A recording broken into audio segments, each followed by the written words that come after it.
వీళ్ళని ఏమనాలి? White colour criminal rowdies అనకపోతే ఏమనాలి వీళ్ళని? దౌర్జన్యాలు, దాడిలు, దోసక తినటాలు. అందుకే మిత్రునికి చెప్తున్న వినయ్ భాస్కర్ కూడా, మిత్రుడు మంచి మిత్రుడు ఒకప్పుడు, ఈ గుండాయిజం, రౌడీయిజం, కబ్జాలు ఇవన్నీ బంద్ చేయడం మంచిది కాదు. ప్రజల ఉసురు తాకుతుంది.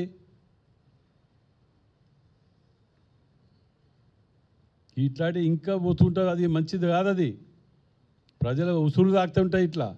దీనికి హరీష్ రావు గారు మీకు ఏమని చెప్పింది కవిత? 600 ఎకరాలట, ఫామ్ హౌజులు, లక్షల కోట్లు పక్కకు పెట్టినరు. సైకిలు, ఈ సైకిల్ దొక్కుండా తిరిగినోనివి నువ్వు కానీ, సంతోష్రావు కానీ, కేటీఆర్ కానీ, వీరందరికీ ఇన్ని వేల కోట్లు ఫామ్ హౌజులు ఎక్కడికి వచ్చి వచ్చినాయో జవాబు చెప్పండి అంతే. వేరే ఏం అడుగుతలేం మేము. ఇక క్లియర్గా మీ ఐటీ అసెస్మెంట్ పెట్టండి, మా ఐటీ అసెస్మెంట్ పెడతాం. మా 2004 ఉంటాం, 10 years గవర్నమెంట్ ఉన్నాం మేము కూడా. మా అందరి అసెస్మెంట్ కూడా పెడతాం, మీ పెట్టండి.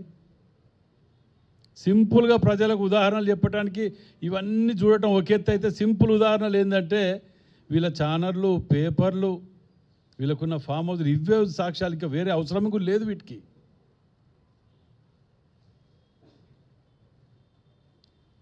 రైతులారా, ప్రజలారా, ఈ దొంగలు, దోపిడి దొంగల ముఠా మళ్ళీ తిరుగుతున్నది రాత్రిపూట. ఈ చెడ్డీ గ్యాంగ్, ఇది డే టైమే తిరుగుతున్నది ఈ గ్యాంగు.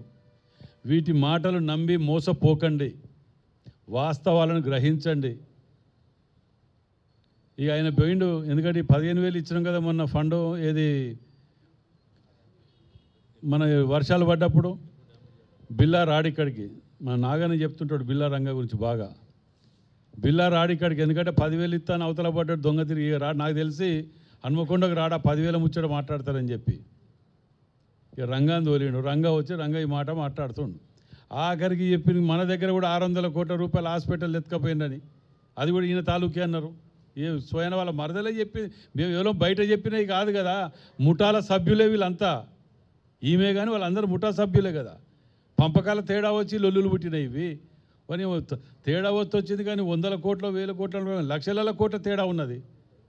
ఎవరి సొమ్ము ఇది? మన సొమ్ము.